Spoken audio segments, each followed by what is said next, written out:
صبح صادق سے لے کر سورج ڈوبنے تک دن بھر اگر بے ہوش رہا، پورے دن بھر میں کسی وقت اس کو ہوش نہیں آیا تھوڑی دیر کے لیے بھی،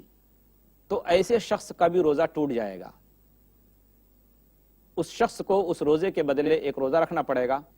اس کے ساتھ ساتھ اگر اس شخص کو دن کے کسی بھی حصے میں اگر ہوش آ جاتا ہے تھوڑی دیر کے لیے بھی، چاہے وہ صبح کے وقت ہو یا دوپہر یا سورج ڈوبنے سے پہلے، تھوڑی دیر کے لیے بھی اگر اس کو ہوش آ جاتا ہے تو اس شخص کا روزہ نہیں ٹوٹے گا۔ ناظرین کرام، ایک عورت رمضان کے روزوں کی قضا کر رہی تھی اور اس نے اپنے شوہر سے اجازت بھی لے لی، لیکن پھر بھی اس کے شوہر نے اس کے ساتھ جمع کر لیا، تو اس کا حکم کیا ہے؟ شوہر نے غلطی کی، شوہر کو ایسا نہیں کرنا چاہیے۔ جب عورت نے اجازت لے لی اور اجازت لے کر وہ رمضان کے چھوٹے ہوئے روزے رکھ رہی تھی، تو شوہر کو ایسا نہیں کرنا چاہیے۔ شوہر نے غلطی کی، شوہر کو اپنی غلطی کی اللہ سے معافی مانگنی چاہیے اور اللہ سے توبہ کرنا چاہیے، لیکن عورت کے ذمے اس روزے کی قضا ضروری ہے۔ عورت اس روزے کو بعد میں رکھے گی۔ ایک صورت ایسی بھی ہے کہ اگر دونوں میاں بیوی دونوں سفر کی حالت میں ہوں، اس وقت اگر ہم بستری ہو جائے، شوہر اپنی بیوی سے جمع کر لے، تو ان دونوں پر کوئی گناہ نہیں ہے، ان دونوں پر کوئی گناہ نہیں۔ ہاں، روزے کی قضا کریں گے، کفارہ نہیں ہے۔ اس صورت میں یہ صورت ایسی ہے کہ اس صورت میں روزے کی حالت میں ہونے کے باوجود دونوں کے اوپر کفارہ نہیں ہے، ہاں قضا ضروری ہے۔ اس لیے کہ مسافر ہونے کی وجہ سے، سفر کی حالت میں ہونے کی وجہ سے ان لوگوں کے لیے روزہ رکھنا ضروری نہیں تھا،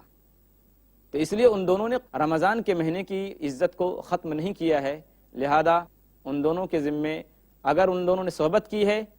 اگر شوہر نے صحبت کی ہے، تو صرف روزے کی قضا ہوگی، ان دونوں کے اوپر اس حالت میں کفارہ نہیں ہوگا۔ ناظرین محترم، اس کے علاوہ ایک بات اور بھی بتا دینا مناسب سمجھتا ہوں کہ رمضان کے روزے کی قضا آئندہ رمضان تک آدمی کبھی بھی کر سکتا ہے اگر کوئی شرعی عذر نہ ہو تو۔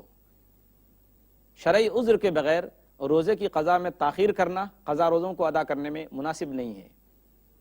عن عائشہ رضی اللہ عنہ قالت کان یکون علی الصوم من رمضان فما استطیع ان اقضی الا فی شعبان، صحیح بخاری حدیث نمبر 1950۔ اس حدیث کا ترجمہ یہ ہے، عائشہ رضی اللہ تعالیٰ عنہ کہتی ہیں کہ میرے ذمے رمضان کے روزے کی قضا رہتے تھے، یعنی رمضان کے روزے کی قضا میرے ذمے باقی رہتے تھے، تو مجھ کو وقت نہیں ملتا تھا،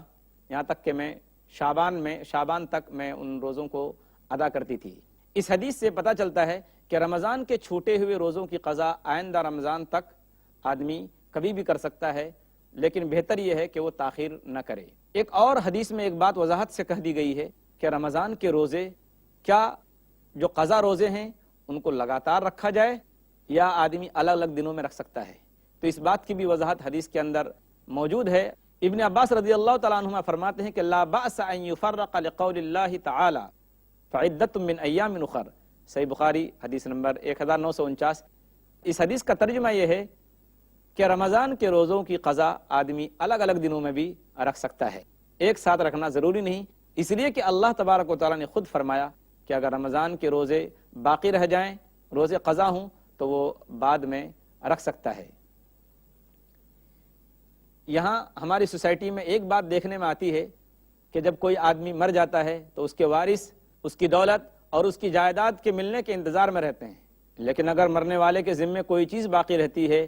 کوئی قرض باقی رہتا ہے، تو اس کو ادا کرنے کے لیے کوئی آگے نہیں بڑھتا، جبکہ اللہ کے رسول صلی اللہ علیہ وسلم کی حدیث ہے کہ اگر کوئی شخص مر گیا ہے اور اس کے ذمے روزے کی کوئی قضا ہے، تو اس کے جو وارث ہیں ان لوگوں کے لیے ضروری ہے کہ وہ مرنے والے کے چھوٹے ہوئے روزوں کی قضا کرے۔ عن عائشہ رضی اللہ عنہا قالت قال رسول اللہ صلی اللہ علیہ وسلم من مات وعلیہ صیام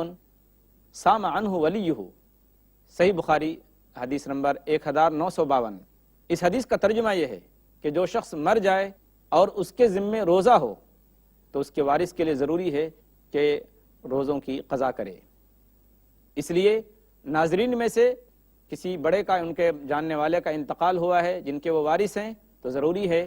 کہ ان کے ذمے اگر کوئی قضا روزہ ہو، کوئی روزہ باقی ہو، تو وارثین ان کے روزے کی قضا کریں۔ یہ ان کا بنیادی حق ہے، وہ ادا کرنا ہمارے لیے ضروری ہے۔ اس کے ساتھ ساتھ ایک اور مسئلہ میں آپ کے سامنے بیان کرتا چلوں، جو اس سے پہلے بھی بیان کیا جا چکا ہے۔ وہ مسئلہ یہ ہے کہ آدمی کو یقین ہو گیا روزے کی حالت میں کہ سورج ڈوب چکا ہے، پھر تھوڑی دیر کے بعد سورج نکل آیا، اور سورج ڈوبنے کا یقین ہو گیا، پھر اس نے افطاری کر لی، روزہ کھول لیا، پھر تھوڑی دیر کے بعد سورج نکل آیا، تو اب وہ شخص کیا کرے گا؟ تو حدیث موجود ہے کہ اگر سورج ڈوبنے کا یقین ہونے کے بعد آدمی نے افطاری کر لی، اس کے بعد پھر سورج نکل آیا، تو گویا کہ اس سے غلطی ہوئی، اب اس کے ذمے اس روزے کی قضا ضروری ہے۔ حضرت اسماء بنت ابی بکر رضی اللہ تعالیٰ عنہ کہتی ہیں کہ افطرنا علی عہد النبی صلی اللہ علیہ وسلم یوم غیم، کہ ہم نے بدلی کے ایک دن آپ صلی اللہ علیہ وسلم کے زمانے میں، آپ صلی اللہ علیہ وسلم کے عہد مبارک میں افطاری کر لی، یعنی روزہ کھول لیا، پھر بعد میں ثم طلعت الشمس، پھر بعد میں سورج نکل آیا، تو آپ صلی اللہ علیہ وسلم کی طرف سے ہم کو حکم دیا گیا کہ تمہارا روزہ نہیں ہوا، تم اس کے بدلے روزے کی قضا کرو۔ تو اگر کسی کے ساتھ ایسی بات پیش آئے تو اس کے ذمہ ضروری ہے کہ اگر اس نے اس یقین کے ساتھ کہ سورج ڈوب چکا ہے اور پھر افطاری کر لی، روزہ کھول لیا، اس کے بعد پھر سورج نکل آئے، تو ایسا شخص روزے کی قضا کرے گا۔ ایک اور مسئلہ جو بیان کرنا مناسب معلوم ہوتا ہے روزے کی قضا کے سلسلے میں، وہ یہ ہے کہ کیا کڈنی یعنی گردہ صاف کرنے سے روزہ ٹوٹ جاتا ہے؟ تو اس صورت میں ایک صورت ایسی ہے کہ جس وقت روزہ ٹوٹ جاتا ہے۔ اس کی صورت یہ ہے کہ ایک آدمی کا گردہ صاف کیا جا رہا ہے، اس کی واشنگ ہو رہی، صفائی ہو رہی ہے، تو اس کی صورت یہ اپنائی جاتی ہے کہ اس شخص کے خون کو ایک آلے میں رکھا جاتا ہے، ایک سامان میں رکھا جاتا ہے، اور پھر اس خون کے اندر غذائی چیزیں ملائی جاتی ہیں، جو بعض نمکین چیزیں ہوتی ہیں اور بعض شکر سے ملی ہوئی چیزیں ہوتی ہیں۔ یہ کیمیائی چیزیں ملا کر پھر خون کو اس کے جسم میں واپس رکھ دیا جاتا ہے۔ تو اگر ایسی صورت ہو، اگر گردہ اس طریقے سے صاف کیا گیا ہو، تو ایسے شخص کا روزہ ٹوٹ جائے گا۔ ہاں، اگر یہ شکل نہ ہو، کوئی چیز اس میں طاقت کی نہ ملائی گئی ہو، اس کے خون کو نکال کر پھر یوں کا توں رکھ دیا گیا، تو ایسی صورت میں روزہ نہیں ٹوٹتا۔ ناظرین محترم، یہ وہ چیزیں تھیں، چند ضروری باتیں جو رمضان کی حالت میں عام طور پر دیکھنے میں آتی ہیں۔ آپ کے لیے ضروری ہے کہ آپ ان مسائل کی جانکاری رکھیں، اور اگر آپ میں سے کسی کے ساتھ ان میں سے کوئی ایک مسئلہ پیش آئے تو بتائی ہوئی ہدایت کے مطابق اس پر عمل کرنا ضروری ہے، تاکہ ہم کو روزے کا پورا ثواب مل جائے۔ روزے کی حالت میں ایک شکل ایسی بھی آتی ہے کہ آدمی کا روزہ ٹوٹ جاتا ہے۔ مثال کے طور پر ایک آدمی نے مسواک کیا، اور مسواک کرنے کے بعد نماز پڑھنے کے لیے کھڑا ہو گیا۔ اب اس کو ایسا لگ رہا ہے کہ میرے منہ سے خون نکل رہا ہے، تو اس کو کوشش کے باوجود وہ نگل گیا۔ نماز کے بعد اس نے جو تھوکا تو واقعتاً خون تھا، تو اب اگر اس نے جان بوجھ کر نہیں نگلا ہے تو اس کا روزہ نہیں ٹوٹا، اگر جان بوجھ کر نگل گیا ہے